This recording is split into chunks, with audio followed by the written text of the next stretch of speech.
1 વાટકી સાંબો લેસી, અડધી વાટકી સાબુદાણા લેસી અને પલાળીને 5 કલાક માટે મૂકી દેસી. મિક્સી જારમાં પીસીને એનું બેટર તૈયાર કરી લેસી. એમાં મીઠું અને બેકિંગ સોડા એડ કરી અને એકદમ મસ્ત મિક્સ કરીને એનું આપણે બેટર બનાવી લેસી. તો આ બની ગયું છે આપણું ઢોસાનું બેટર.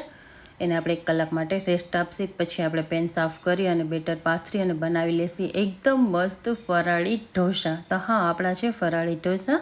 હવે એને આપણે થોડીક વાર પાકવા દેસી. ઉપરથી આપણે એડ કરશી બટેટાનો મસાલો, લાલ મરચું પાવડર અને કોથમીર. તો આ આપણા એકદમ મસ્ત ઢોસા બની ગયા છે અને આ એકદમ ફરાળી છે. તો તમે લોકો જરૂરથી ટ્રાય કરજો અને તમને કેવા લાગે છે એ મને જરૂરથી કમેન્ટમાં કહેજો. સાથે આપણે લીધી છે નારિયેળની ચટણી, એકદમ મસ્ત યમ્મી ટેસ્ટી.